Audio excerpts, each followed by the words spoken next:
ইসলামপুরের মাটিতে মাদকের ঠাঁই নাই, মাদকের ঠাঁই নাই, ইসলামপুরের মাটিতে, ইসলামপুরের মাটিতে মাদকের ঠাঁই নাই, মাটিতে মাদকের ঠাঁই নাই। Action action direct action direct action action action.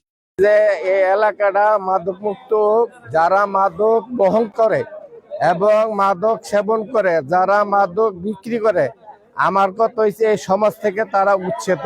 আজকে এখানে আমাদের যারা উপস্থিত হয়েছেন সকলকে আমি ধন্যবাদ জানাচ্ছি। আর আমি ইতিপূর্বে আপনারা জানেন এই উত্তর ইসলামপুর থেকে একটা মাদক বিরোধী র্যালি বেরিয়েছিল। ওই র্যালির মাধ্যমে আমরা সকলেই এই উত্তর ইসলামের যারা আছে জনগণ সকলেই আমরা উৎসাহীভাবে এবং দৃঢ় বিশ্বাসের সহিত আমরা এই মাদকের বিরোধী র্যালি থেকে সবাই আমরা শিক্ষা নিয়েছি এবং আমরা চেষ্টা করেছি এই এলাকা থেকে দুইজনকে আপনি মাদক সেবী এবং মাদক বিক্রেতা আমরা সক্ষম হয়েছি তাদেরকে আইনের হাতে তুলে দেওয়ার জন্য। এক নম্বর হচ্ছে বাবু, ওনাকে আমরা সরাসরিভাবে মাদকের হাতে নাতে ধরেছি, ধরে আইনের হাতে উঠিয়ে দিয়েছি। আরেকজন হচ্ছে আমাদের ফজর আলী, কিছুদিন আগেই আমরা ফজর আলীকে আমরা আইনের হাতে উঠিয়ে দিয়েছি এবং গাজার সহ। হ্যাঁ, এবং দুজনই আপনি বহিরাগত। আপনারা জানেন এই উত্তর ইসলামপুরে বিভিন্ন এলাকার লোকজন এসে ভাড়া থাকে, তারা আপনার বলে যে আমার বাড়ি ইসলামপুর, আসলে তার বাড়ি ইসলামপুর না, উনি এখানে ভাড়া থাকে। যারা এই মালিক পক্ষ এই এলাকা যারা ভাড়া দেন তাদের কাছে আমি বিনীত অনুরোধ করছি, আপনারা একজন মাদক বিক্রেতা এবং মাদক সেবনকারী এদের কোনো দিন কোনোভাবে ভাড়া দেওয়া হবে না, এই প্রশ্রয় দিবেন না আপনারা। এবং এই মাদকের বিরুদ্ধে আমরা এই উত্তর ইসলামপুরের সকল জনগণকে নিয়ে আমরা কঠোরভাবে ঐক্যভাবে আমরা এই প্রতিরোধ করার চেষ্টা করতেছি। এবং আমাদের আপনারা জানেন মাননীয় প্রধানমন্ত্রী জনাব তারেক রহমান উনি মাদক 0 টলারেন্সে ঘোষণা করেছে এবং আমরা মুন্সিগঞ্জ 3 আসনে মাননীয় সংসদ সদস্য জনাব কামরুজ্জামান রতন ভাইয়ের নেতৃত্বে আমরা সকলে ঐক্যবদ্ধভাবে মাদককে নির্মূল করবো ইনশাআল্লাহ।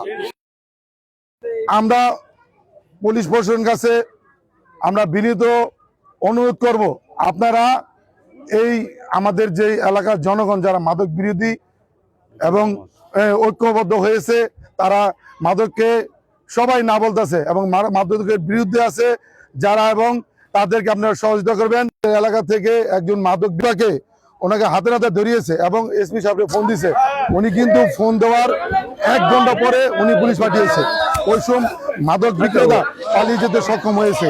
আমরা পুলিশ প্রশাসনের কাছে আমরা অনুরোধ করব, আপনারা আমরা যেই সময় আমরা এই মাদক বিক্রেতাকে হাতে নাতে ধরবো সাথে সাথে আপনি পুলিশ পাঠাইবেন, ঠিক আছে? পুলিশ পাঠিয়ে আইনের হাতে সোপর্দ করার চেষ্টা করবেন। আপনারা জানেন যে একটা মাদকাসক্ত ব্যক্তি প্রথমে ধ্বংস করে তার নিজেকে, তারপর ধ্বংস করে তার পরিবারকে, তারপর ধ্বংস করে তার সমাজ ব্যবস্থাপনাকে। তাই এই মাদক নামের গুণ থেকে নিজেকে রক্ষা করুন, পরিবারকে রক্ষা করুন এবং সমাজ ব্যবস্থাপনাকে রক্ষা করুন। এবং যারা মাদক সেবন করেন এবং বিক্রি করেন উভয়ই এগুলা থেকে বিরত থাকুন। মাদক দ্রব্য বন্ধ করতে হবে, নাহলে ছেলেপেলে নষ্ট হয়ে যেতেছে।